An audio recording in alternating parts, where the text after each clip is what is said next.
do homem e do agressor. Então, isso é meio complicado. Ó, tá a gravação Lorena aqui. iniciou. Eu falando mal do Assim, tribunal eu e não deixando queria. registrado. Então, eu não queria atrasar a senhora enquanto ao horário, tá? Pelo que eu conheço de Faculdade Nacional de Direito, o pessoal vai entrando porque o pessoal tá saindo da sala agora, 8 horas, entre 8 e 10. É o Tá. intervalo que a gente tem. Então, assim, se a senhora. Essa aula vai ficar gravada, então, assim, os alunos eles conseguem usufruir disso depois. Eu entendo que eles vão entrando daqui a pouco. Se a senhora quiser iniciar, e eu estou bastante animado para ouvir a senhora falando, tá? Eu posso fazer uma apresentação formal da senhora. A gente divulgou, né, sobre a professora no nosso Instagram, no nosso Instagram. A professora vai falar um pouco sobre Lei Maria da Penha, acesso à justiça. E é um tema muito importante. Quando a gente viu sobre esse tema, o pessoal da diretoria da Lápis ficou encantado e não poderia deixar de trazer a senhora para apresentar esse tema para a gente. Então, assim, eu sei que a senhora é de São Paulo e aí, fisicamente, assim, de maneira presencial, seria um pouco mais difícil a senhora estar aqui. Então, essa é a prerrogativa do online. Eu acho que a dinâmica, às vezes, ela pode ser um pouco ruim, mas a gente está super à disposição. Assim, como vice-presidente da Lápis, eu reitero o agradecimento da senhora aceitar participar do mês de processo civil. É um projeto que é muito importante para a gente. E aí eu queria que a senhora se sentisse máxima vontade. No final, a gente faz todas as questões, perguntas que eu comentei com a senhora antes. A gente vai mandar um certificadinho para a senhora também de agradecimento. Enfim, vou passar a palavra para a senhora e espero que a senhora tenha o máximo de proveito que nós vamos ter aqui. Então, eu particularmente sou uma pessoa que anoto tudo, então vou ter muitas indagações ao final e fico à disposição, tá, professora? Muito obrigado. Tá ótimo, Davi. Eu agradeço muito o convite da LAP. É um prazer estar aqui. Quem fez a minha indicação para vocês foi a professora Márcia, uma amiga querida. É, e eu vim aqui dividir, né, a ideia que eu divido um pouquinho da minha pesquisa, da minha dissertação de mestrado, que eu defendi agora em março, pela UERJ. Então, apesar de eu estar no interior de São Paulo, meu mestrado foi no Rio de Janeiro, e essa minha pesquisa, ela teve um capítulo que foi uma pesquisa empírica que foi feita tanto com base no Tribunal de Justiça de São Paulo quanto no Tribunal de Justiça do Rio de Janeiro. Então, para tentar explicar, antes de eu abrir aqui a apresentação, o porquê que eu cheguei nesse tema. Então, além de professora, coordenadora de curso, eu sou advogada, e a minha linha de trabalho aqui, sempre fui de estudar processo civil, a minha grande paixão científica, e na prática eu aplico esse conhecimento de processo em ações de família e de sucessões. E uma coisa que a gente tem muito nesses processos de família são situações de violência. Só que o que acontece tanto com a nossa legislação civil quanto o nosso processo civil? Essas normas elas foram elaboradas ignorando completamente essa situação de violência que pode existir nas famílias. Então, a gente não tem previsões específicas com relação à proteção ou ao acesso à justiça dessas mulheres em situação de violência. O Código de Processo Civil, ele já sofreu alterações, inclusive com relação à competência, para que ele estivesse aí adequado à previsão da Lei Maria da Penha, que é uma lei de 2006. Então, assim, a gente tem um instrumento normativo, não é que ele não existe, a gente tem, mas quem se dedica ao estudo da Lei Maria da Penha, normalmente são aqueles que estudam processo penal, como se tudo que a gente falasse a respeito de violência doméstica fosse crime, e não é.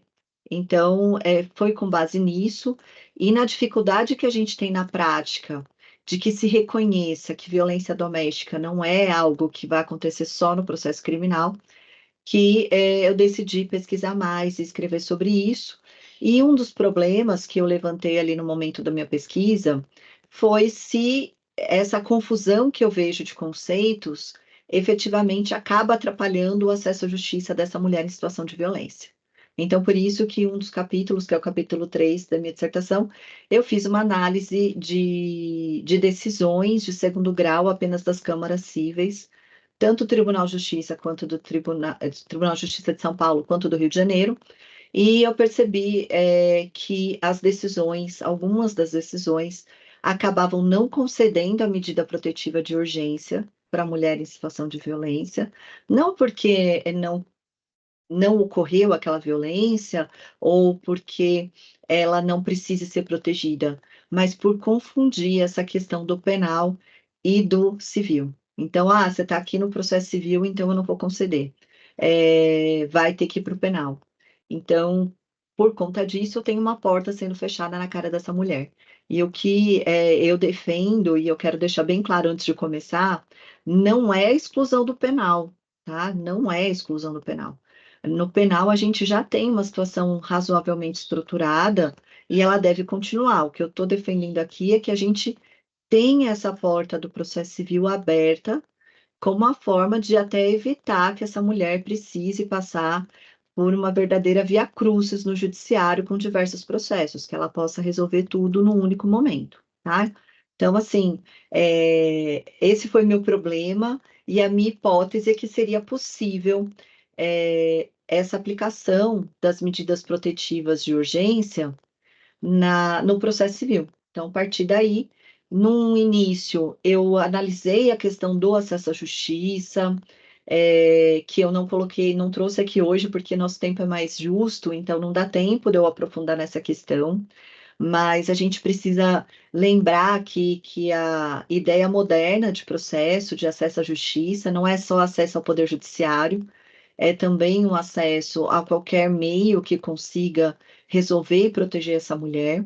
E além daquelas ondas clássicas de acesso à justiça que a gente estuda lá na obra Papelete, a gente teve um novo projeto, inclusive, salvo engano, a UFRJ tem um pesquisador na continuidade desse processo, da pesquisa mundial com relação ao acesso à justiça, e eles fazem previsão de outras ondas, e a sexta onda seria uma questão de acesso à justiça com perspectiva de gênero, já pensando nessa diferença que existe de acesso entre homens e mulheres. E aqui eu estou falando de acesso à justiça de mulheres, porque elas é que são as principais vítimas da violência doméstica, né?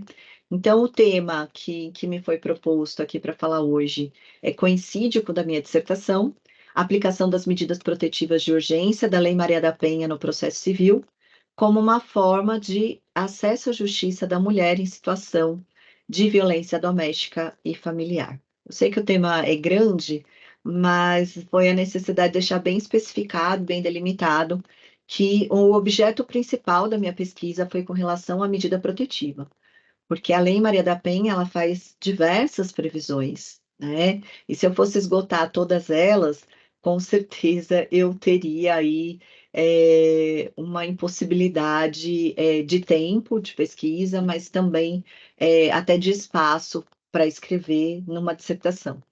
Então, as medidas protetivas de urgência, elas são, a meu ver, a parte mais importante da lei, porque o objetivo delas é fazer cessar uma violência que está acontecendo ou impedir que a violência aconteça, né? Então, impedir que qualquer tipo de violência aconteça, impedir que novas violências aconteçam. E aqui o raciocínio é um pouquinho diferente do que a gente tem da jurisdição normalmente. Que quando a gente pensa em jurisdição e solução de conflitos, a gente está pensando numa situação que a violência já aconteceu. Então, aqui eu vou estar mais no campo da tutela inibitória, de evitar que novos danos aconteçam, tá? Então, qual é a visão que a doutrina especializada sobre medida protetiva tem hoje?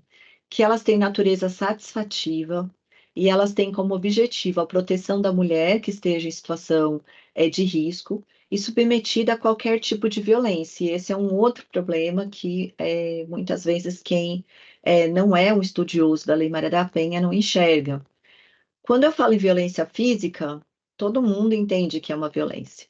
Agora, a lei prevê outros tipos de violência lá no artigo 7º. Então, ela vai falar da violência psicológica, da violência sexual, da violência patrimonial e da violência moral.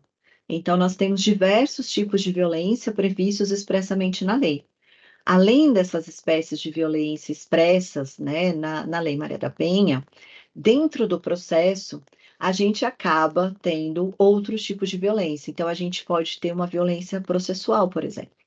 É muito comum que os agressores, como forma de tentar inverter o jogo. A gente tem um estudo fora do país para esse tipo de conduta, e ele é chamado de Darvo. Então, é uma atitude comum de agressores que eles tentam inverter o jogo. Então, eles se fazem de vítimas e eles passam a utilizar o processo como arma contra essa vítima.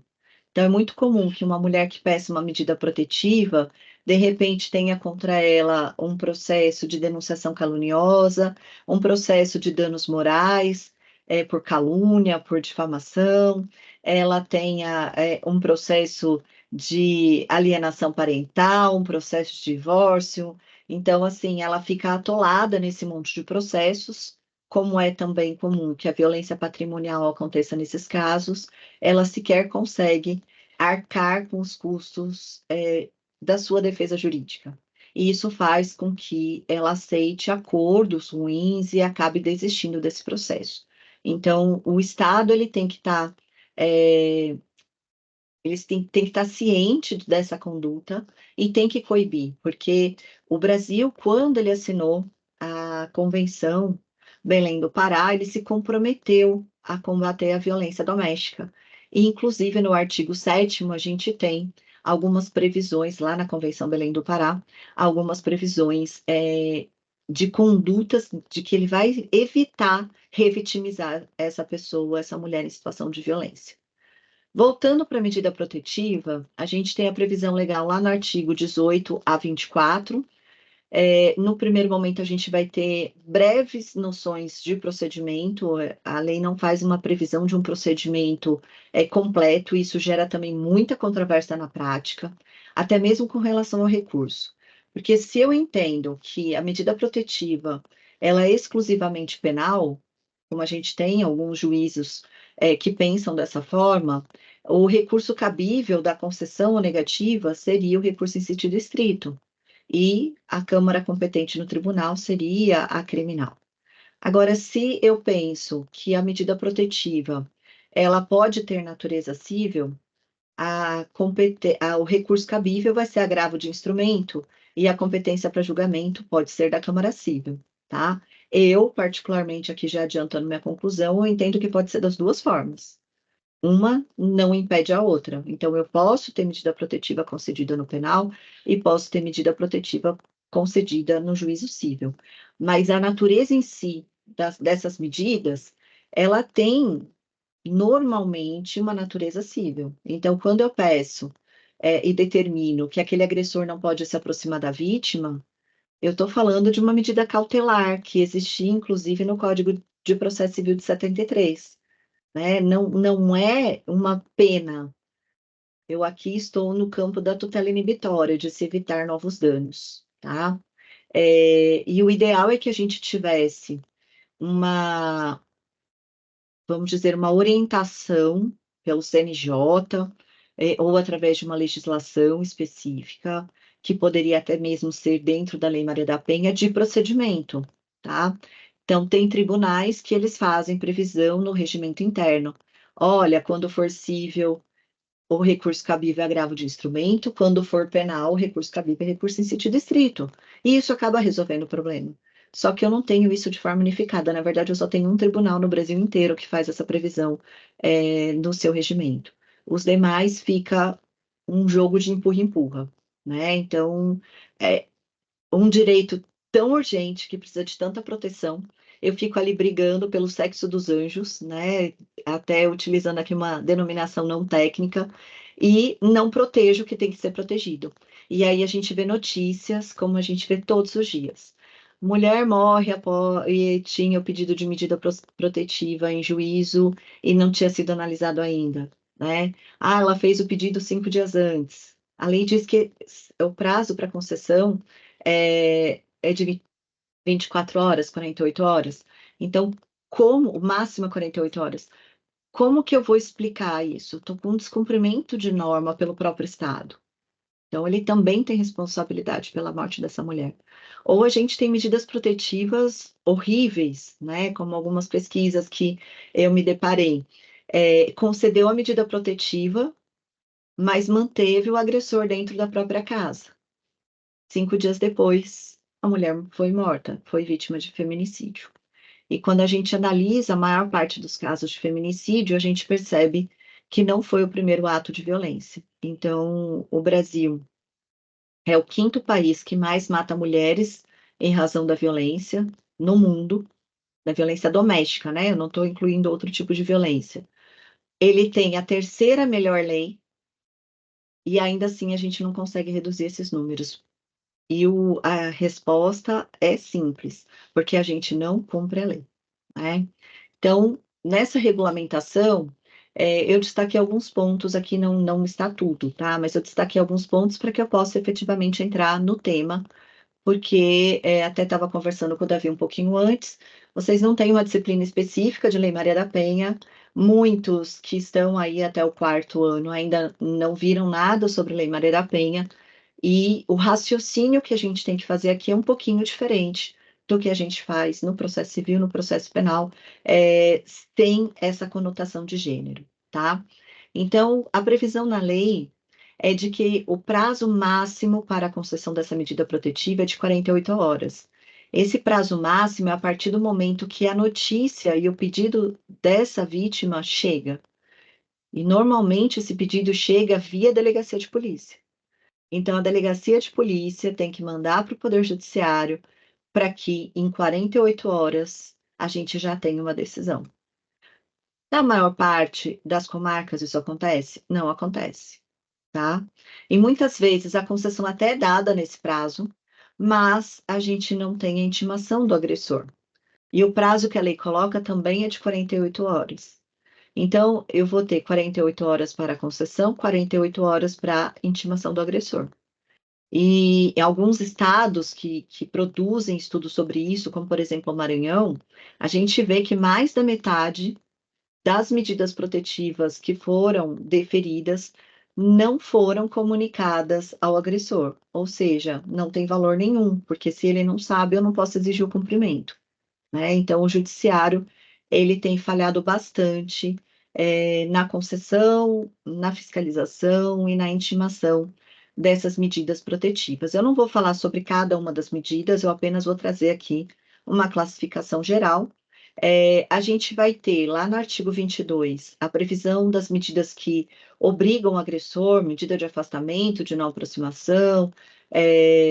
A gente vai ter nos artigos 23 e 24, medidas protetivas da ofendida, então, o direito dela ser removida de localização do trabalho, se ela atua na parte pública, a gente vai ter direito aí dela mudar as crianças de escola, conseguir vagas em outras escolas, enfim, e proteções patrimoniais, né? Então, revogar, suspender eventuais procurações públicas que ela tenha feito a favor desse agressor, bloqueio de bens, administração de empresas. Então, a gente tem essa previsão também de proteção patrimonial, mas na prática, na grande maioria, mais de 90% das medidas protetivas concedidas, o que a gente vê é a de afastamento ou não aproximação, tá? Uma que seria muito útil, que se fosse analisada na prática, é a medida protetiva de alimentos, né? Mas ela não é normalmente concedida. A estatística oficial diz que ela é concedida apenas em 2% dos requerimentos.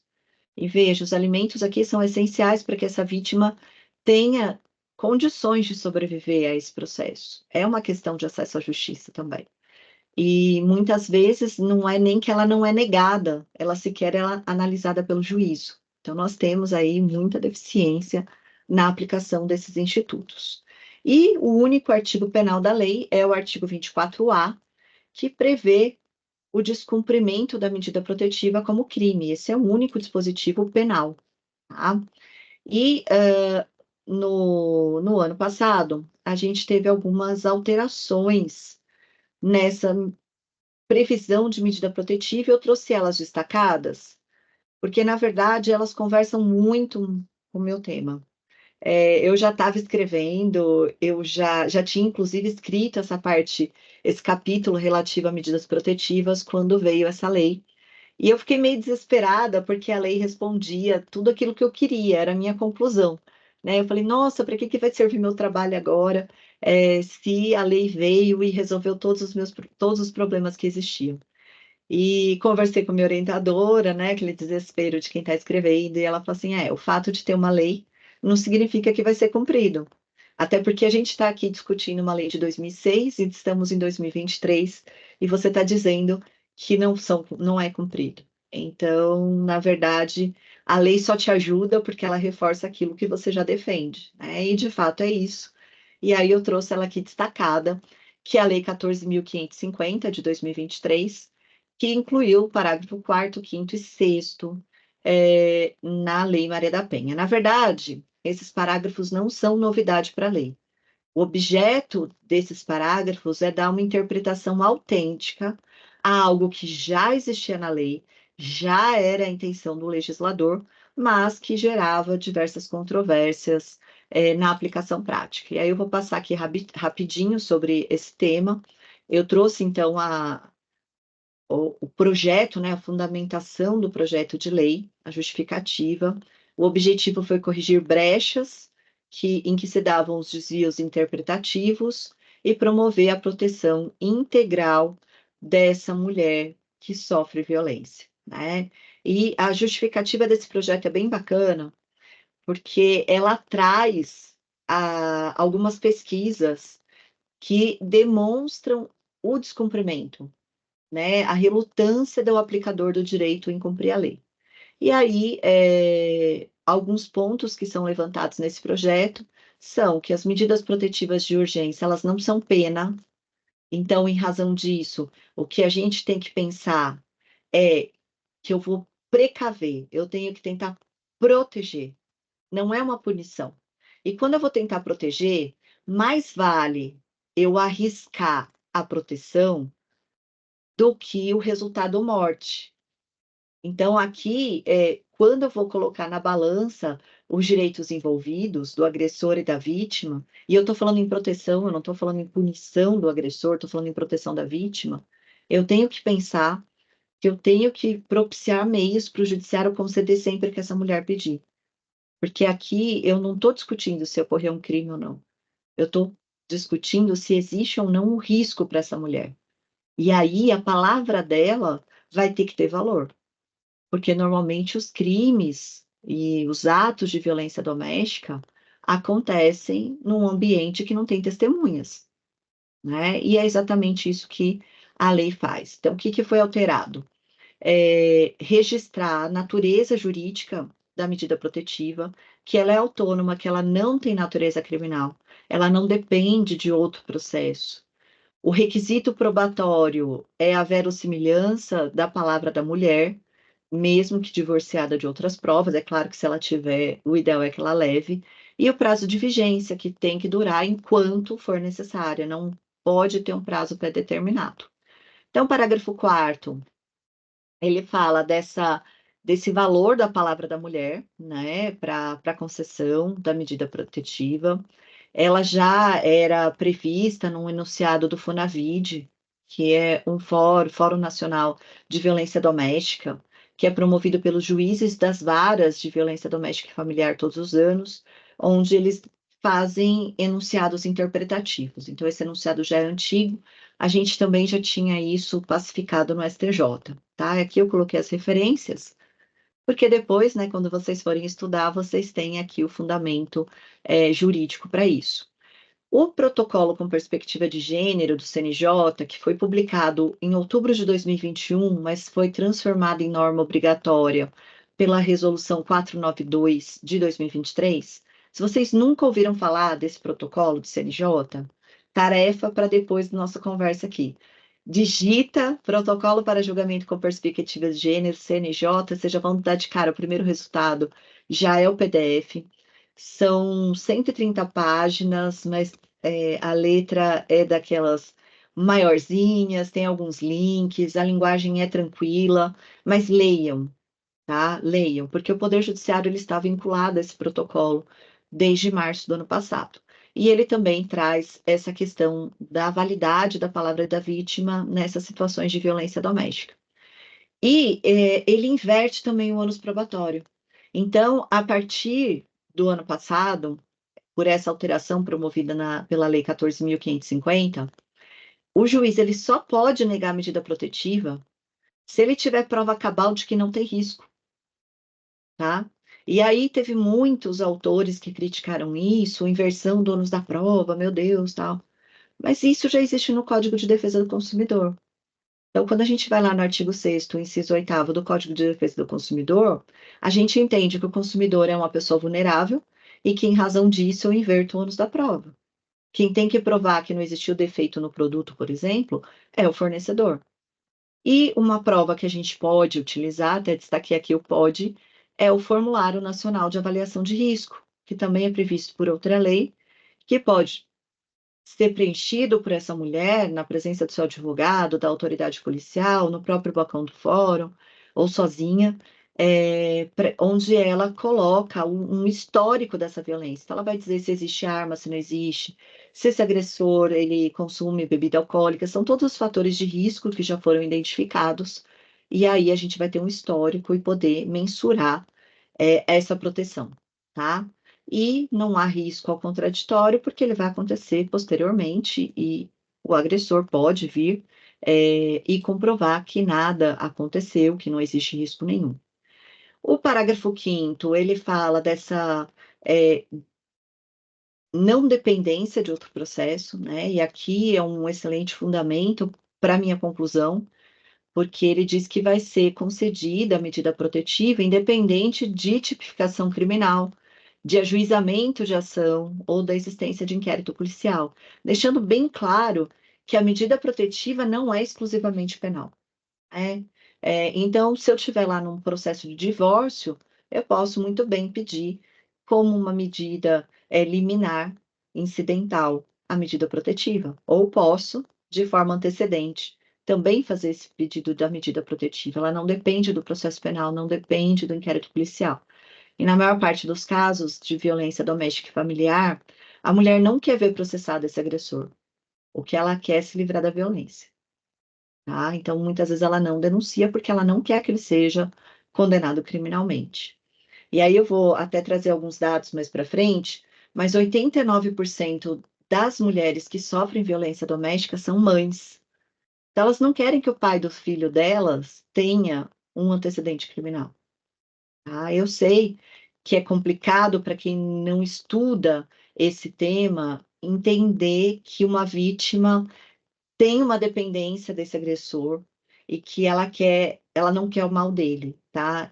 Isso se chama ciclo de violência. É muito comum que a mulher ela volte ou continue com um relacionamento com esse agressor, mesmo após tudo isso acontecer. Hoje eu estava vendo uma notícia que até me deixou com dor de estômago, de uma mulher que teve as duas mãos cortadas pelo marido e o filho morto, e ela está com ele ainda.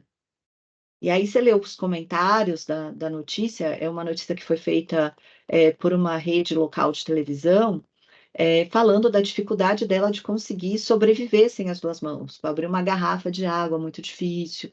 Eles moram no interior, sem muita estrutura, tal. Mas nos comentários vocês enxergam assim as pessoas condenando essa mulher, porque gosta de apanhar, porque gosta de sofrer, a culpa do filho dela ter morrido é dela, quando na verdade ela é vítima. E ela está ali presa numa relação extremamente abusiva, né, em que ela já teve uma violência moral, psicológica, física, inclusive uma lesão corporal aí gravíssima, né? E esse sujeito, ele ficou preso um tempo, mas quando ele foi solto, ele voltou para casa e está lá com ela, e ela não consegue se livrar dessa violência, por N motivos, dependência emocional, por uma questão financeira, e o que a gente tem que conseguir entender é que a vítima não tem culpa, né? Eu sei que isso é difícil. Eu falo porque no começo da minha carreira isso era difícil para mim. E aqui, com relação a essa independência da medida protetiva, com relação a outras ações, a gente tem o enunciado 37 do Fonavit, que também é bem antigo. A gente já entendia isso, já era essa a interpretação que se fazia da lei. mas infelizmente na prática a gente ainda encontrava alguma relutância. E a gente tem também do COPEVID. O COPEVID também é um órgão de interpretação nacional da lei, mas que pertence ao Ministério Público, tá? Então, o Fonavide é do Poder Judiciário e o COPEVID é do Ministério Público. E aí a gente tem aqui eu trouxe um trecho aqui da Valéria Scarance, inclusive recomendo muito a obra dela, é de processo penal, né? Ela não fala do processo civil, mas é que dá bastante margem para a gente entender e compreender a Lei Maria da Penha. Inclusive, saiu uma nova edição do livro dela, já atualizada, com a Lei 14.550, agora em março. Se vocês forem investir no livro de Maria da Penha, eu recomendo esse, tá? Porque realmente é o mais completo que eu conheço. E ela fala da existência de um procedimento oficial do Estado, pode importar na tomada de uma decisão difícil, colocando a vítima sobre uma pressão, e enorme sacrifício pessoal. Então, ela tem que escolher se ela vai, viver ou ser revitimizada. Ela vai escolher processar o agressor para ser protegida ou ela vai ficar em risco. Então, o melhor é que ela possa ser protegida sem precisar processar o agressor. O Estado não pode impor isso para ela. E a questão do local onde a mulher pode requerer a medida protetiva de urgência. Eu já disse, a principal porta de entrada hoje é a delegacia de polícia, lembrando que pode ser feito de forma virtual. No Rio de Janeiro, a gente tem o que eu considero o melhor aplicativo virtual para essa finalidade de concessão de medida protetiva de urgência, que é o Maria da Penha Virtual. É uma iniciativa que parte da universidade em parceria com o Poder Judiciário e realmente é muito eficiente. Eu já tive clientes que precisaram se valer desse aplicativo. É, eu até faço parte do grupo de pesquisa dessa startup, né, que criou esse aplicativo, que foi aí em- dentro da universidade, e realmente o serviço é muito bom. Sai antes de 48 horas, já tem atuação da Defensoria Pública, realmente muito rápido, muito eficiente, tá? Eu tenho outras críticas com relação ao decorrer dos outros processos, mas a concessão de medida protetiva de urgência no Rio de Janeiro, eu considero hoje como um modelo para o país inteiro, tá? Inclusive, eu falo isso na minha dissertação. Não estou falando só porque eu estou aqui, com vocês, não. Realmente penso dessa forma. E aí o parágrafo 6º, ele traz a questão do prazo, né, que não pode ter um prazo fixo. A gente estava com vários juízos fixando aí 30, 90 dias, como se a violência fosse cessar após a separação de fato desse casal. E isso não acontece. A gente tem vários estudos, tanto no Brasil quanto ao redor do mundo, de que essa violência ela vai demorar no mínimo 9 meses. A gente tem uma pesquisa que foi feita no Distrito Federal, é, de que é no mínimo 9 meses para que novos atos de violência não aconteçam. Existem outros feitos na Espanha de que pode essa violência, o auge, né, dessa violência acontece após a separação de fato, até o prazo de 2 anos. Então, não ter um prazo e se observando caso a caso é a melhor saída para isso.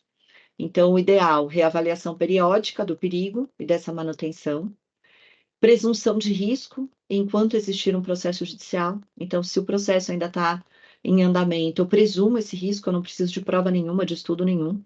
E a gente tem que ter em mente que os principais autores da violência são companheiros ou ex-companheiros, responsáveis aí por 58% dos casos de violência que foram reportados em 2022, segundo a pesquisa Visível e Invisível, que deve estar para sair a edição 2024, em breve, normalmente sai em junho, com base nos dados de 2023. E alguns fundamentos que eu utilizei para defender essa ampliação. Então, de novo, eu não estou aqui dizendo para a gente não considerar o juizado de violência doméstica e familiar, tá? Os juizados de violência doméstica e familiar, eles foram criados pela Lei Maria da Penha, e a determinação é de que eu tenha um em cada comarca. Até O ano passado, a gente tinha 154 no país inteiro, que nem de longe é suficiente para abarcar todas as comarcas do país.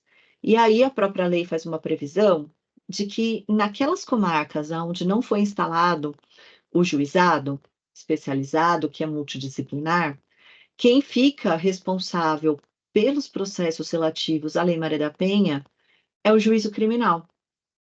E aí eu faço uma crítica a essa previsão da lei, porque se eu entendo que o problema de violência doméstica é multidisciplinar, se eu entendo, e isso está na lei, que eu preciso de uma atuação de uma equipe multidisciplinar em cada processo, por que colocar essa competência subsidiária para o juízo criminal e não para o juízo de família que já tem uma equipe multidisciplinar formada?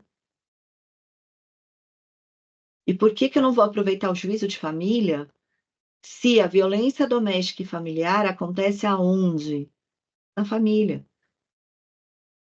Então, eu jogo lá para o juiz do criminal, que não entende nada de dinâmica familiar, que não sabe o que é guarda, que não sabe o que é dependência econômica, que não tem equipe própria para proteger uma pessoa em situação de violência. E aí, o juízo criminal, ele tem um foco naquele que está sendo acusado de um crime. Aí nomeia-se defensor público só para quem está sendo acusado, não se nomeia para a vítima. E aí se descumpre toda vez a Lei Maria da Penha, porque a Lei Maria da Penha ela traz o foco para essa mulher vítima, ela que tem que ser protegida e ela tem direito a ter um defensor público nesse processo. Aqui eu trouxe então os fundamentos, eu tenho que pensar que essa mulher tem que ter o seu acesso à justiça facilitado, fundamentos na Convenção de Eliminação contra todo tipo de discriminação contra a mulher, que é apelidada de CEDAW, a Convenção Belém do Pará, que é específica com relação à violência doméstica, a Constituição Federal, parágrafo 8º do artigo 226, que diz que o Estado tem que usar de todos os meios para eliminar a violência doméstica. Os Objetivos de Desenvolvimento Sustentável 2030, a gente vai ter aqui a ODS 5, que fala da igualdade de gênero, mas a gente tem também a ODS relativa a combate de violência. Dentro desses objetivos, a gente tem as metas do Poder Judiciário previstas pelo CNJ, conforme as ODS, né? Então, o CNJ, ele integrou essa agenda da ODS, da ONU, as metas do Poder Judiciário. A meta 9 é alcançar a igualdade de gênero. E a gente não vai ter igualdade enquanto mulheres são mortas pelo fato de serem mulheres nas suas famílias, né? Isso é um problema de gênero.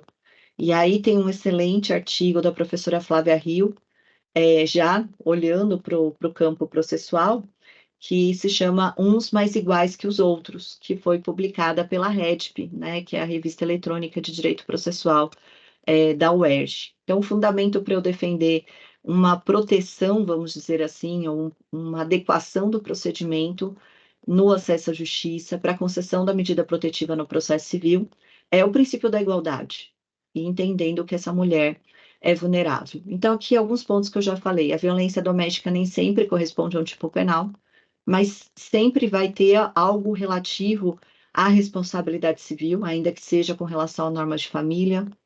O processo, ele serve à sociedade, ele deve proteger aqueles que dependem desse processo. Então, ele deve se despir de formalidades inócuas para servir de instrumento à proteção de direitos fundamentais. Quando eu entro na minha aula de teoria geral do processo, a minha primeira aula eu falo, olha, processo é Instituto de Direitos Humanos. Direito processual é uma previsão de direitos humanos, porque se a gente não tiver processo, o que a gente vai ter vai ser o caos.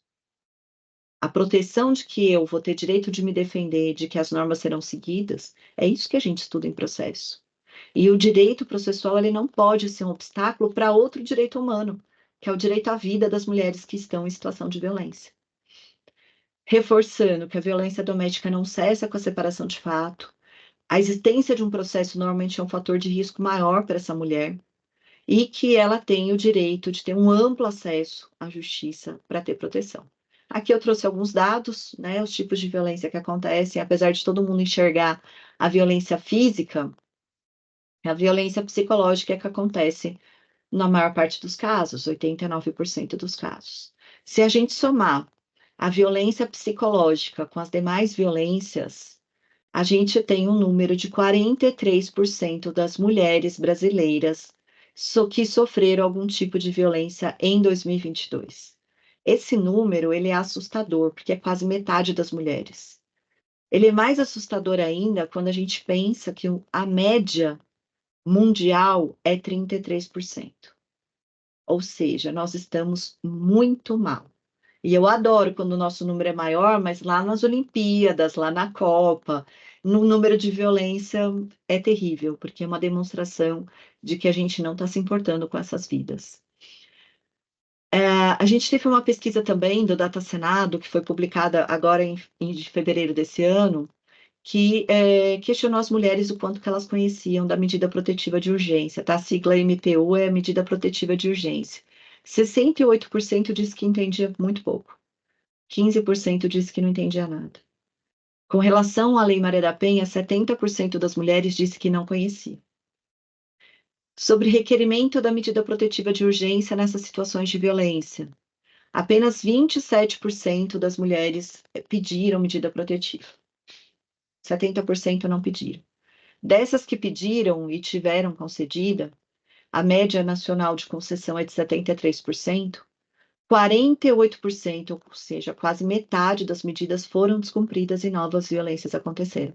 A gente tem um caso emblemático de um promotor que descumpriu apenas 100 vezes a medida protetiva. 100 vezes a medida protetiva de urgência.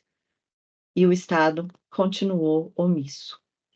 Aí eu trouxe o projeto Violeta do Rio de Janeiro, que é um projeto muito importante, que faz aí uma análise das medidas protetivas de concessão. A gente tem alguns anos que houve um acompanhamento de várias varas dos juizados, né, de violência, e aí a gente encontra o dado de que 89% dessas vítimas são mães. Então, normalmente, essas crianças, elas também estão perpassadas pela violência doméstica. Eu tenho que enxergar que isso existe numa ação de guarda, por exemplo, né? Essa violência vai gerar ações, principalmente nas varas de família. E o meu fundamento aqui, já partindo para o final, da possibilidade da aplicação dessas medidas protetivas no processo civil. Primeiro, eu não tenho uma proibição. A lei não fala só cabe no penal. Pelo contrário, ela diz que a lei é híbrida, que atende tanto civil quanto penal. Um dos fundamentos que eu utilizei também foi a teoria geral do processo unitária, que é a base, jurisdição, processo, não são conceitos de processo civil ou penal, são conceitos de processo, né? E quem defende bastante essa teoria é o professor Barbosa Moreira, professor Afrânio Jardim, ambos do Rio de Janeiro. E também o professor Humberto Dalla traz essa visão no livro dele de processo. Aí a gente vai no artigo 4º da Lei Maria da Penha, que trata da interpretação, que deve sempre se ater aos objetivos da lei. O objetivo da lei é proteger a vítima.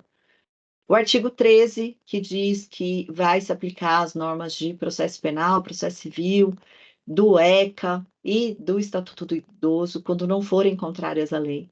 E eu permiti a medida protetiva num processo civil, não vai contra a lei. O artigo 22 do parágrafo 4º da Lei Maria da Penha, que fala da situação para que eu traga aí, vamos dizer, um incentivo para o cumprimento dessa lei. Ele remete ao Código de 73, mas é o artigo 461, que fala da tutela específica para cumprimento de ação de obrigação de fazer e não fazer, que o juiz ele pode se utilizar de todos os meios, né, típicos e atípicos, para exigir o cumprimento dessa medida. Ou seja, a própria Lei Maria da Penha remete no campo da eficácia ao Código de Processo Civil. E aqui são os dados, né, da pesquisa que eu fiz no Tribunal de Justiça de São Paulo.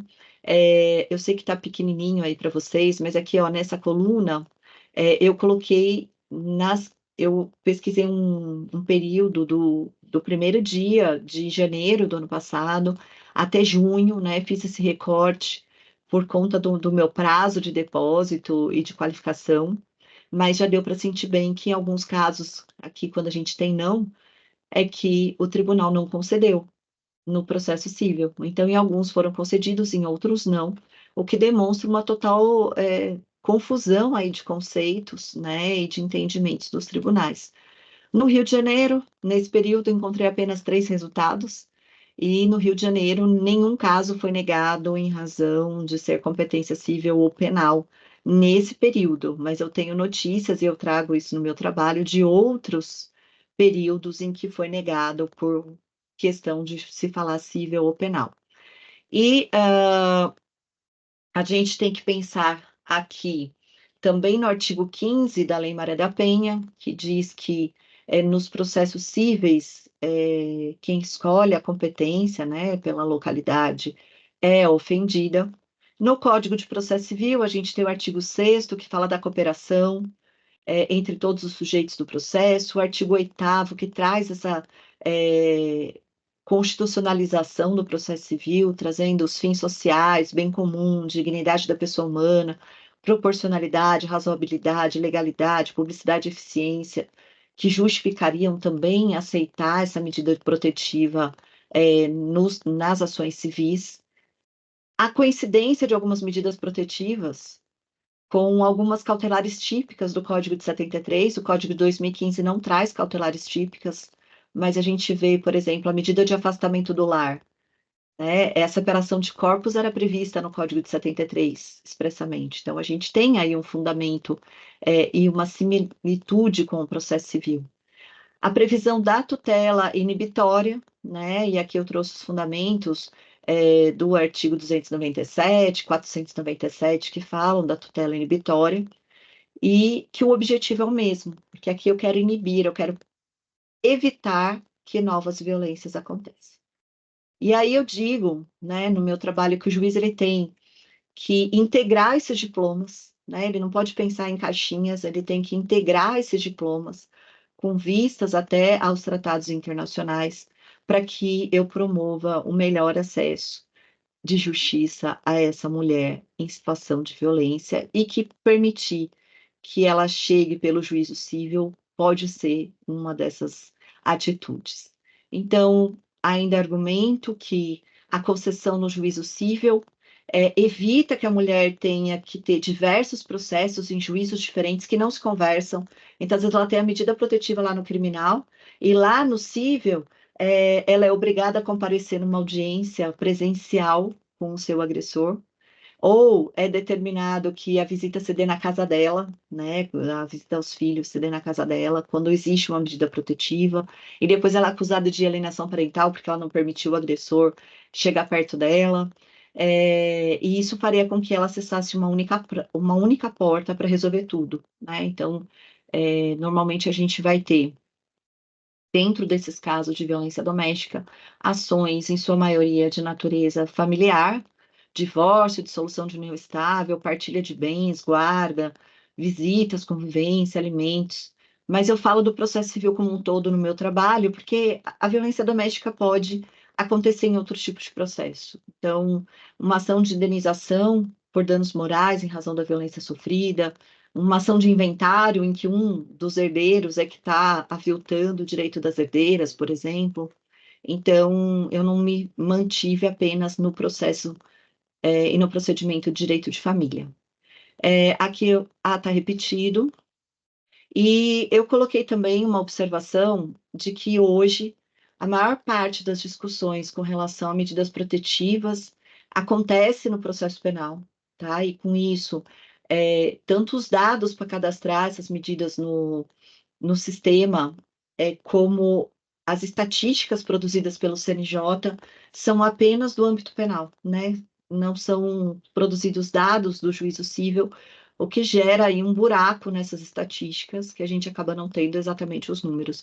E aqui eu trouxe uma pesquisa que num livro que se chama Tecendo Fios e Críticas à parte do processo, que foi publicada pela USP, tem 2 edições, e a Vânia Passinato, que fez essa pesquisa, ela percebeu que dos 469 acórdãos produzidos pelo STJ a respeito da Lei Maria da Penha, apenas 16 eram cíveis, o que demonstra aí que o judiciário não está olhando para essa área, né, e essa porta em que é possível a mulher chegar.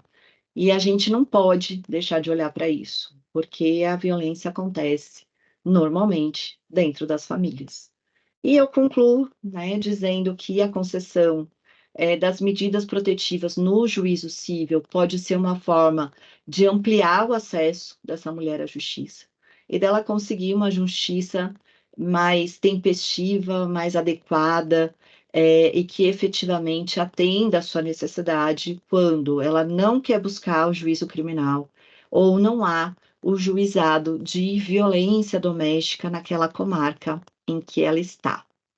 Então, eu vou encerrar aqui a minha apresentação. Eu deixei os meus contatos, meu WhatsApp, meu Instagram, mas acho que até meu Instagram vocês salvaram lá, né, no Instagram de vocês. Pode me chamar pelo Instagram também que eu respondo. E fico à disposição para dúvidas, para sugestões, para críticas, enfim. Estou aqui à disposição de vocês. Professora, eu queria, enfim, a gente se apresentou no começo, né? Mas eu queria voltar aqui para conversar com a senhora. Foi uma palestra sensacional, de fato. Gostaria de parabenizar. Tem uns pontos assim que eu particularmente tenho um grande interesse, que é basicamente mexer com estatística e mexer com direito, como é que isso se aplica. Isso é um tanto quanto importante, porque às vezes na nossa rotina a gente vê processo, processo, processo, processo, a gente não consegue fazer uma análise. Assim, a gente parece que aquilo é só um conjunto de folhas e hoje em dia um conjunto de index, né, que nós chamamos, mas por trás do processo a gente tem toda uma realidade das pessoas que precisam daquele acesso à justiça e dessa tutela jurisdicional prestada pelo Estado. E aí, quando a senhora fala da parte penal, é uma parte que, assim, me abriu um leque absurdo, porque, assim, muitas das vezes a gente acredita que quando a pessoa quer uma medida protetiva, ela quer o mal da pessoa que foi agressora. Muitas das vezes, e a senhora trouxe isso de maneira brilhante, que essa pessoa, muitas vezes, vai ter que conviver com esse agressor por muito tempo. E aí, de fato, hoje em dia, por exemplo, no Brasil, você ter uma pessoa com antecedente criminal para você conseguir um emprego é algo que ainda tem muita discussão. Imagina o pai do seu filho ter problemas com o emprego e, consequentemente, por meio, sei lá, de uma separação futura, ele tem que te prestar questão de pensão. Tem todas essas questões que a gente tem que discutir. Então, assim, foi um ponto que eu achei extremamente relevante. Eu nunca tinha pensado sobre isso. Então, assim, foi um ponto que eu achei muito interessante. Mas um tópico que eu queria levantar com a senhora, e já abrindo aqui o leque de perguntas e comentando com o pessoal, se alguém quiser comentar ou fazer uma pergunta, pode mandar no chat que eu leio, ou pode abrir o microfone, fica à vontade. Quando a senhora falou sobre o artigo 23 e 24 da lei, eu anotei aqui que a senhora falou sobre a possibilidade, sobre, enfim, o auxílio à vítima, né, as medidas que protegem a vítima. Eu dei uma pesquisada na lei aqui, num Ctrl F rápido, sobre a possibilidade desse juiz, enfim, ter essa decisão de ofício e se pode ser uma decisão que ela vai para além dos pedidos da vítima. Porque se a gente pensar, e aí a gente comentando, por exemplo, o primeiro acesso na delegacia, muitas vezes você tem uma coisa, assim, ser coercitivo na delegacia, a pessoa não tem um grande acesso, enfim, a gente tem um acesso ao direito, a gente vai entender do que está acontecendo ali, mas muitas vezes a pessoa está ali fragilizada, e aí esse procedimento ele já sobe muitas vezes para o tribunal de uma maneira que ele está completamente deturpado, né? E aí como é que o juiz ele pode se posicionar quanto a isso? Quais são os poderes dos juízes em relação a isso? Fica à vontade, professora. Aí você pegou numa pergunta difícil, viu, Davi? É a pergunta de US$ 1 milhão. É, a gente discute muito nessa parte a questão de vulnerabilidade e autonomia, né? Então, até onde eu considero que essa mulher ela tem autonomia para decidir buscar ou não ajuda, e até onde ela é vulnerável e precisa ser protegida. Então, assim, a gente tem algumas legislações no mundo e eu fiz uma análise no meu capítulo 3 com relação às outras legislações. A gente tem legislações no mundo que basta a mulher falar que tem violência, que o juiz vai tomar de ofício essas medidas. No Brasil, a princípio, a legislação faz uma previsão de que tem que ser a requerimento da vítima, tá? Mas isso não exclui a atuação do Ministério Público e da Defensoria Pública, que a própria lei ela faz previsão lá, artigos 27 e 28, de que é obrigatória a intervenção dos dois. E a minha interpretação com relação a essas duas situações, até tá, deixa eu ver aqui se eu consigo virar para o lado certo, que eu sou meio torta. Aqui, ó. Ops, deixa eu ver. Oh, meu Deus do céu. Esse. livro, não vai aparecer. Tá atrás da minha cabeça, gente, aquele laranjinha ali, ó. É, que eu escrevi, né, sobre essa parte do Ministério Público, da Defensoria Pública, é um livro que a gente publicou em janeiro, que é efetivamente de comentários à Lei Maria da Penha, e eu falei sobre vamos dizer, esses dois sujeitos, e, a meu ver, como a lei é protetiva das mulheres, os dois devem atuar em favor da mulher. E aí eles podem requerer, né? E aí a gente tem que ter um trabalho conjunto, até com a equipe multidisciplinar, para entender até onde eu não estou afetando a autonomia dessa mulher. E talvez ela precise de um trabalho para entender que ela é vítima, tá? Para entender que ela é vítima e para entender que tipo de proteção funciona melhor para ela. Então, eu acho que o juiz impor uma medida protetiva sem que a vítima queira, vai fazer com que essa violência, essa medida protetiva seja descumprida, inclusive por vontade e falta de denúncia da própria vítima, né? A gente tem que pensar mais nesse trabalho multidisciplinar. E isso é muito difícil da gente fazer na prática, porque a gente tem falta de equipe, a gente tem falta de pessoas, a gente tem falta de vontade, e muitas vezes o Ministério Público vê em processos em que há notícia de violência doméstica e diz: não, não vou atuar aqui porque eu não atuo quando tem pessoas maiores e capazes, ignorando completamente a Lei Maria da Penha. Os próprios juízes, e aí eu vou até dar exemplo de uma decisão do Rio de Janeiro, que eu li na segunda-feira e tive vontade de cortar os pulsos. Eu não cortei, ó, estou aqui, mas me deu muita vontade de fazer isso, porque eu estou numa situação de uma senhorinha de 78 anos que o marido tentou jogá-la de um sobrado do segundo andar. A mulher tem 42 quilos, gente. Ou seja, ela é muito pequena. E ele estava tentando enfiar ela pela grade, tinha uma grade na janela, ele estava tentando jogar ela pela grade, os vizinhos escutaram os gritos dela, chamaram a polícia foi lá, levou todo mundo para a delegacia. Ela queria voltar para casa e queria que ele voltasse junto, porque ela não se enxergou como vítima, tá? Ela não se enxergou como vítima. E houve um pedido de medida protetiva de afastamento, e ela estava ali meio em choque, ela não sabe direito o que ela pediu.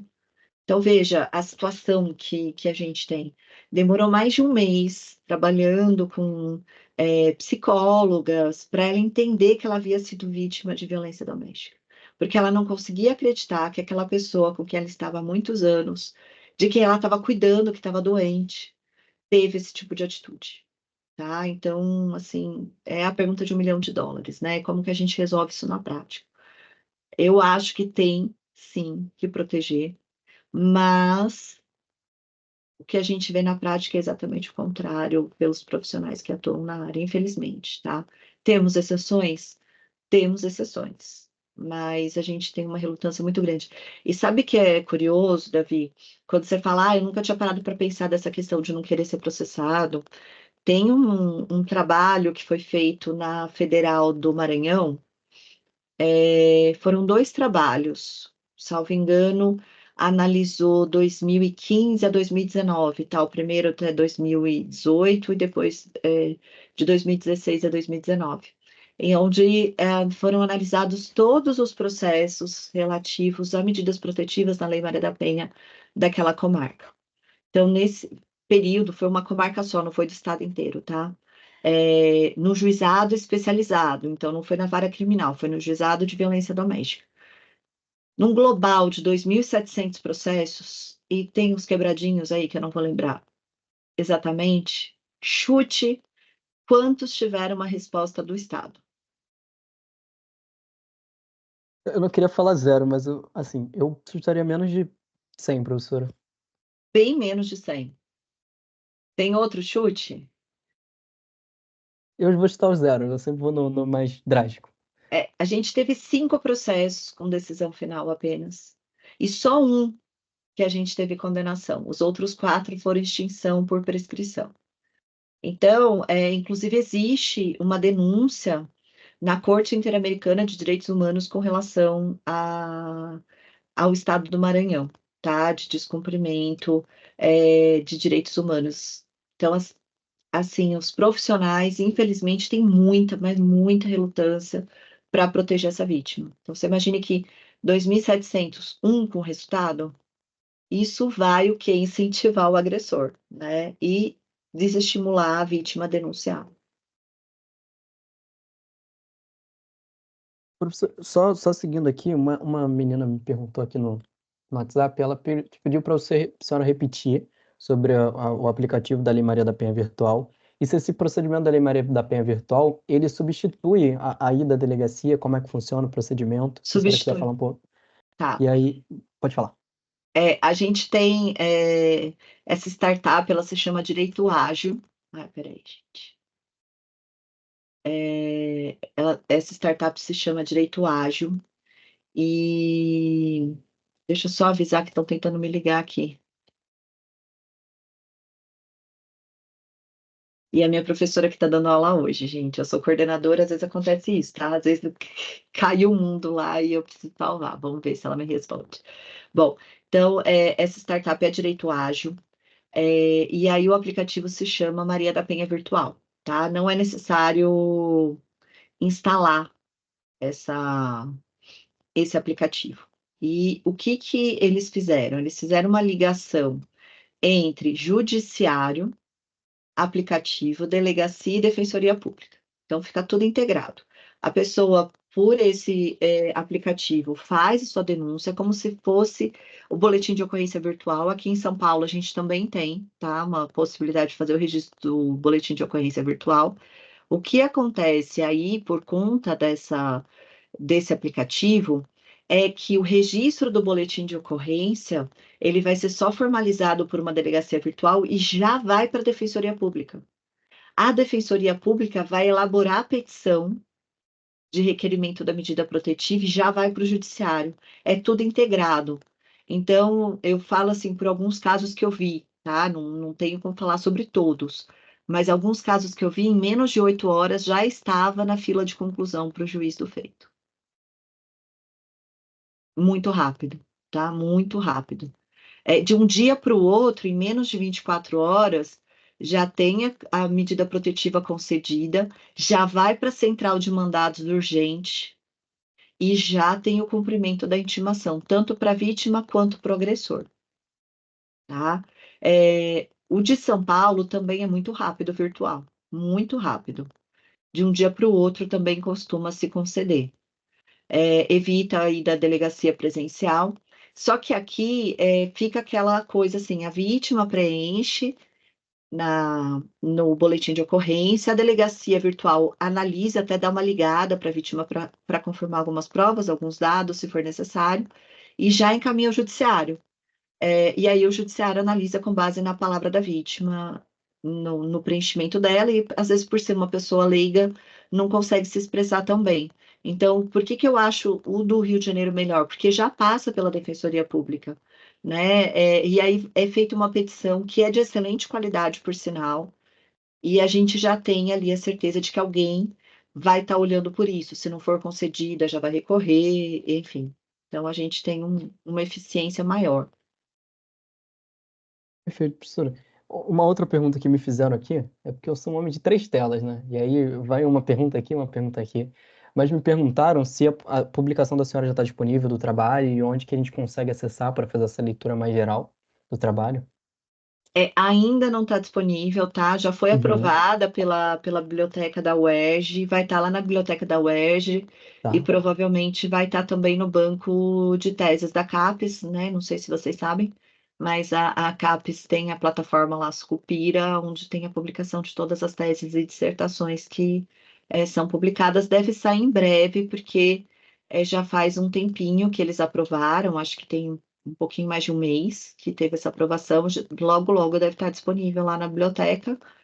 E depois vai ser o livro, né? Na minha defesa, eu fui aí agraciada com 3 selos, um de distinção, é, outro de recomendação para publicação, né? E eu estou esperando só a editora me dar a resposta para que também saia o livro. Provavelmente vai ter lançamento no Rio de Janeiro.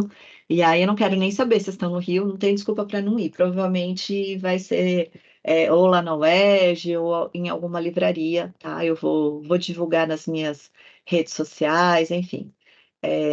Dá muito trabalho escrever, a gente tem que também ter aquela hora do alívio, né? Vocês vão fazer TCC, vocês vão entender o que eu estou falando. Não é uma ameaça, mas vocês vão entender. Professora, com certeza a gente vai acompanhar. Assim, a ideia aqui foi, como eu comentei com a senhora, que a gente aproveite ao máximo dessas discussões que usualmente não são apresentadas dentro das cadeiras, enfim, nas cadeiras da universidade, né? E aí eu até comentar isso com a senhora, há um tempo atrás a gente publicou sobre violência processual de gênero, envolvendo a OAB lá da Bahia. E aí o João, que é o nosso amigo de comunicação, ele, inclusive, ele adora esse tema, ele publicou, enfim, e aí eu vou falar para ele ficar atento no perfil da senhora, botar uma notificaçãozinha lá, que quando sair a gente vai querer dar uma lida, e aí, inclusive, eu ia questionar isso para a senhora, se esses três processos que a senhora citou do Tribunal de Justiça aqui do Rio, eles foram citados, acho que acredito que sim, e sobre a sexta onda, porque eu achei esses dois temas super interessantes para a gente se aprofundar, e com certeza a gente vai continuar acompanhando o trabalho da senhora, é um trabalho fenomenal, e aí, se a senhora quiser falar sobre esse processo, sobre a sexta onda também, só para a gente entender onde encontrar isso dentro do trabalho. Tá. Eu coloquei aqui no chat o link, né, para pedir a medida protetiva. Então, se vocês clicarem, vocês vão ver que vai aparecer já um botãozinho no meio da página, que é para fazer o requerimento. É bem intuitivo o preenchimento, então, se a pessoa souber mexer em alguma rede social, já consegue fazer. Porque uma das coisas que a gente tem dessa questão virtual é a dificuldade de acesso, né? Então, esse daí está bem acessível e ele não fica só no aplicativo do celular, porque muitas vezes o que a gente tem em situação de violência doméstica é o agressor quebrando o celular da vítima. E aí ela perde a chance de fazer a sua denúncia. Então, esse é acessível por qualquer aplicativo, por qualquer navegador, por qualquer celular, computador. Então, ela pode até mesmo pedir a ajuda de outras pessoas. Inclusive, um dos casos que eu conheço foi pelo celular do filho pequeno que ela conseguiu fazer o pedido. O agressor mantinha-os em cárcere privado. O filho mais novo conseguiu um celular na escola e deixou escondido em casa, carregando tal. E aí, quando o pai saiu, ele entregou para a mãe. Era um celular antigo, mas ela conseguiu fazer o pedido, pela Maria da Penha Virtual e saiu no mesmo dia a medida protetiva, tá? Ela pediu de manhãzinha, no final da tarde já estava o oficial de justiça lá para intimá-la, e eles já ficaram na porta do condomínio, do prédio, para intimá-lo, para que ele sequer pudesse entrar em casa, tá? E essa medida protetiva já tem alguns anos, ela pegou bem no comecinho do projeto, foi muito bom. E com relação às decisões do Rio de Janeiro, sim, eu falo sobre elas no meu processo, até eu coloquei um trechinho aí dos meus comentários mesmo na dissertação, mas ela não decide assim expressamente, cabe no processo civil, cabe no processo penal. O que dá para se entender é que a medida foi concedida no processo civil e foi mantida pelo Tribunal de Justiça do Rio de Janeiro. E aí, a minha conclusão nesse ponto é de que o tribunal ele não tem negado pelo fato de ser penal, né? Não que ele tenha enfrentado exatamente essa questão. E eu também cito os outros processos que eu tenho conhecimento, são segredos de justiça, então não estão acessíveis, onde foi negado por esse motivo também no Rio de Janeiro. E a sexta onda, quando a gente vê lá as ondas, né, da época de 1970, que tem o livro muito famoso lá do Capelete com Gart, é através de um projeto Florença, em que eles tentaram, vamos dizer, mapear esse acesso à justiça no mundo todo, do que era possível, né, porque era muito mais difícil a comunicação na década de 70 do que hoje, é, e colocar, identificar quais eram os obstáculos, o que que a gente podia fazer para superá-los, né? E em 2019, a gente tem uma retomada desse processo. Deixa eu pegar aqui, Global Access. Deixa eu ver se eu acho aqui o link certinho. Achei. Eu vou colocar o link aqui para vocês no chat. E aí, nesse chat, o que que acontece? Eles se juntaram em 2019 de novo. Então, o GART, que está à frente aí desse projeto, em conjunto com vários pesquisadores do mundo inteiro, a gente tem o Brasil incluído, e a ideia deles era de novo fazer esse mapeamento. Mas a gente teve uma pequena intercorrência no meio do caminho, né, minha gente, que se chama pandemia. E aí, não temos ainda a publicação dos resultados desse projeto. Então, o que a gente tem é uma indicação de quais seriam essas novas ondas, inclusive há uma questão da justiça digital, né, na quinta onda, por isso que a gente fala tanto em justiça 5.0, é considerada a quinta onda, e a sexta onda seria relativa a. Ai, como que eu vou falar? A parte de gênero. E quem que está envolvido aqui do Brasil é a Universidade Federal Fluminense, e tem mais uma que é do Rio também. Deixa eu ver se eu encontro aqui. Instituições apoiadoras.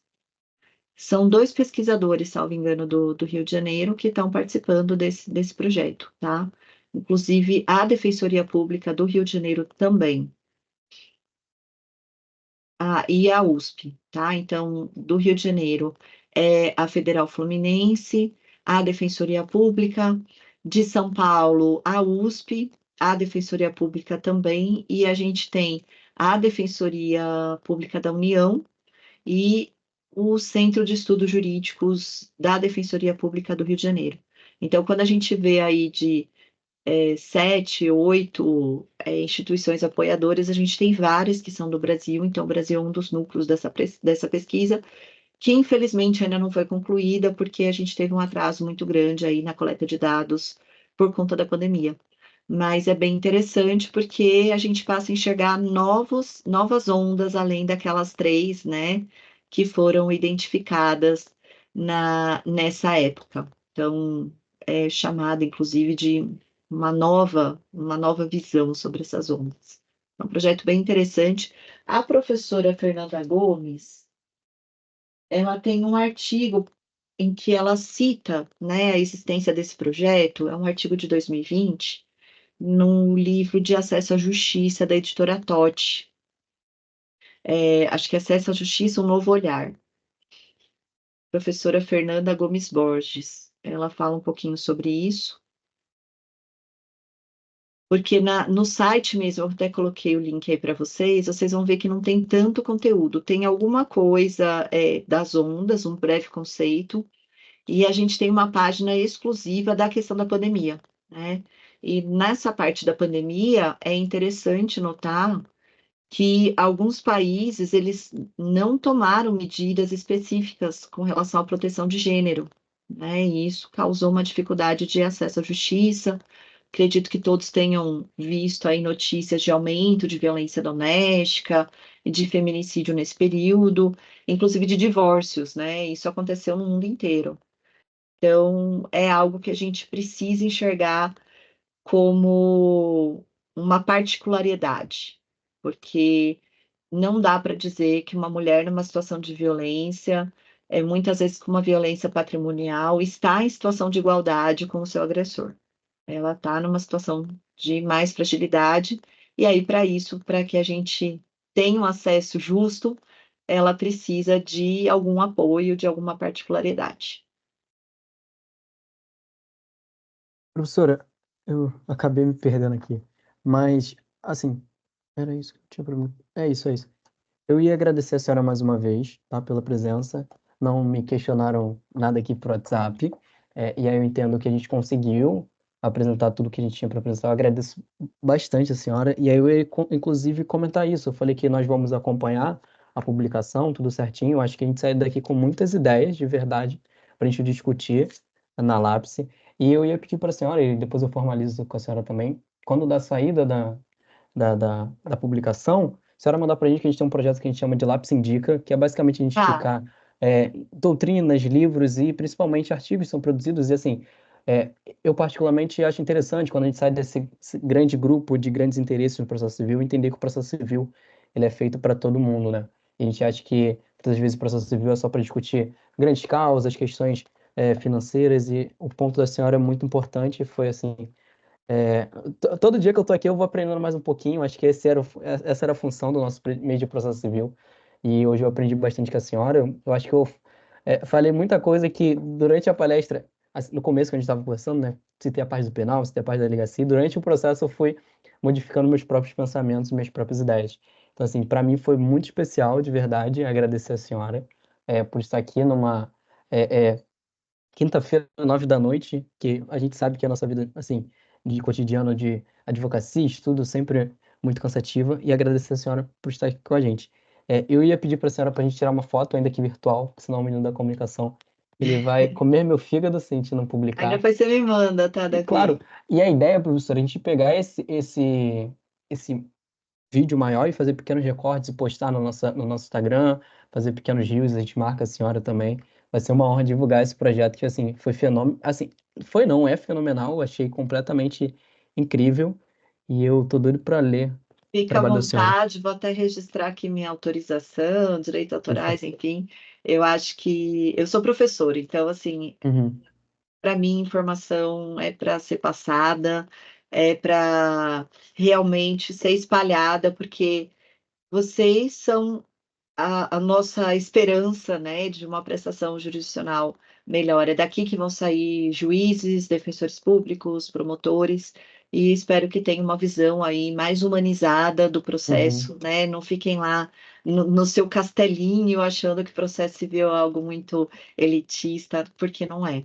A gente está aqui falando de vidas, de sociedade, e você falou até da violência processual. Tem dois artigos meus que saíram ano passado, tá no site do Comped, tá? Tá, uhum. tá com o nome de Lawfare de gênero, porque é um dos nomes que se dá. Então, tem dois artigos, um falando sobre a aplicação das penas da litigância de má-fé, e um outro, porque a gente publicou esse, com outras duas coautoras. É, quando a gente foi aplicar, apresentar esse trabalho no Congresso, a gente notou que existe uma dúvida muito grande sobre o que seria uma violência de gênero processual. E aí a gente fez um outro artigo que foi até apresentado no Congresso Internacional do COMPED, foi na Argentina, o ano passado, e conceitual, o que que é violência de gênero, o que é violência processual, o que é lawfare, o que a gente tentou aí colocar dar o nome aos bois e entender onde cada uma dessas condutas está, porque a gente não tem uma previsão expressa na lei ainda e muita gente confunde esses conceitos. Então, se vocês tiverem interesse, é só digitar Comped Cecílio Debrandi lawfare de gênero que vai aparecer. Vai aparecer os dois, provavelmente. E tem um artigo muito interessante sobre Lawfare, que saiu na mesma época que a gente estava publicando o segundo, que é do Timothy Aragon Heman. É Heman com É do H. Ministério Público lá do Paraná, né? Ele é fenomenal, Isso, ele é muito bom. isso. Até o que saiu na semana passada, sobre a questão de guarda, tal, ele cita, peraí que eu tô ao Uhum, contrário, esse livro aqui, que eu sim. mandei para ele, e aí ele até me mandou mensagem, citei você hoje no artigo, ele escreve normalmente, acho que é no J, tem uma coluna lá de processo com perspectiva de gênero também. Então a gente troca bastante figurinha nisso, é uma figura nova, muita gente ainda não ouviu falar, mas que a gente precisa estudar e produzir. E quem estiver pesquisando sobre o tema, estou escrevendo meu TCC sobre isso, pega meu WhatsApp, me manda uma mensagem, compartilho com vocês o meu material aqui, já avisando que não é extremamente organizado, então vocês vão ter que lutar para achar os. Compartilha a pasta e vocês lutam para achar os artigos especificamente.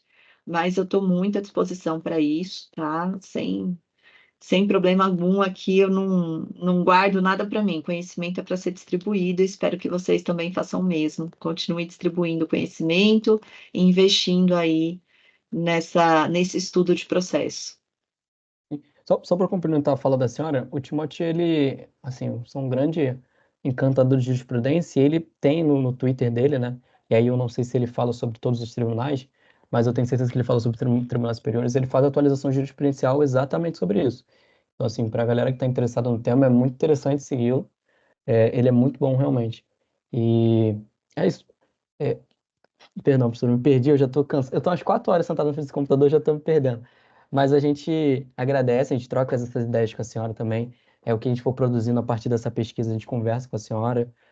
Vai ser uma honra, assim. Eu acho que a partir de hoje a gente consegue abrir um grupo só para falar sobre isso, assim. Acho que a parte importante que a prática e a teoria se unem, né? Acho que a gente tem todas essas ideias. Nem tanto tempo, o pessoal acha que estudante tem muito tempo, acho que é pelo contrário, a gente tem menos tempo ainda. Mas é sempre bom pesquisar, acho que esse é um momento importante para a gente pesquisar, acho que é um momento que a gente consegue errar mais um pouco, ir para uma linha, para uma outra linha, e assim, professor, agradecer. Eu comentei com o João assim, cara, só faltou você, ele está na França no momento, ele está fazendo intercâmbio e não conseguiu estar aqui. Ele está me perguntando como é que tá a aula, eu falei, assiste depois. Mas, professora, de verdade, assim, foi uma aula sensacional e muito obrigado. Vamos tirar nossa foto que eu quero liberar a senhora, e aí também a senhora não ficar aqui muito tempo. Pode ser? Eu tiro o print daqui. Pode. Hã? Eu tiro o print daqui, pode ser? Tá bom, pode Só o ser. sorriso para a câmera virtual mesmo. Oi, Beleza, aí professora. depois você me manda. Claro. E estou à disposição. Vamos estudar, minha gente. Ó, para vocês terem uma ideia, o meu TCC foi sobre tutela antecipada. E eu faço, né? Uma das coisas que eu faço no trabalho é falar da medida protetiva e falar das tutelas de urgência do Código de Processo Civil. Então, eu falo, ó, aquele estudo lá da faculdade, que eu me interessei muito sobre essa questão de tutela antecipada, eu estudei, não vou dar números, né? Mas foi logo que a tutela antecipada veio para o Código de Processo Civil, então era tudo muito novo. Mas isso me ajudou também a ter uma base para pesquisar agora. Foi uma das perguntas que teve dos meus examinadores na banca. A hora que ele fez a pergunta, eu sorri assim, ó, porque eu falei, só que eu domino, tô tranquila. Então, invistam no estudo que isso daí não é perdido. Então, é sempre uma alegria. Quando precisarem, estou aqui. É, a alegria de professor é ver aluno querendo aprender. Então, o resto é Perfeito, professora. tranquilo.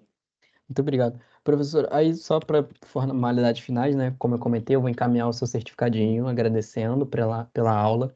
Eu espero te encontrar em Brasília esse ano na competição.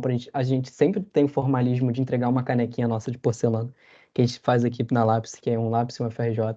E aí eu pretendo te entregar essa caneca em Brasília em mãos. E aí eu também te mando esse link, tem todas as questões procedimentais aqui do Microsoft, mas ele baixando, eu te mando esse link também, se a senhora quiser compartilhar com seus alunos, compartilhar nas suas redes sociais, vai ser um prazer. E aí, em nome da Labs, como vice-presidente, eu agradeço super. Alguns alunos já estão me pedindo o link aqui para assistir depois no nosso YouTube. É um tema que, assim, muito importante mesmo, professora. Eu acho que foi um dos temas que a gente analisou nesse último semestre. A gente precisa trazer a Cecília para conversar isso com a gente. Então, te parabenizar mais uma vez sobre essa linha de pesquisa e falar que a Lápis está sempre de portas abertas, o FRJ está sempre de portas abertas para a senhora. Eu acho que os alunos que frequentam a Lápis, acho que tem o que a senhora acabou de falar, né? O desejo de aprender, o desejo de estudar. Eu acho que esse foi um fundamento quando nós criamos essa liga, de ter essa parceria com todas as pessoas que tem no Brasil, pessoas tão fenomenais como a senhora, e aprender mais um pouco, tá bom? Muito obrigado. Muito obrigada a vocês. Precisando, estou às ordens, vocês que mandam em mim. E é sempre uma alegria ver alunos tão dedicados quanto vocês. Ainda não sei se eu vou na competição, vou tentar, vou tentar. Estou fazendo uma força aqui para ir, até tentando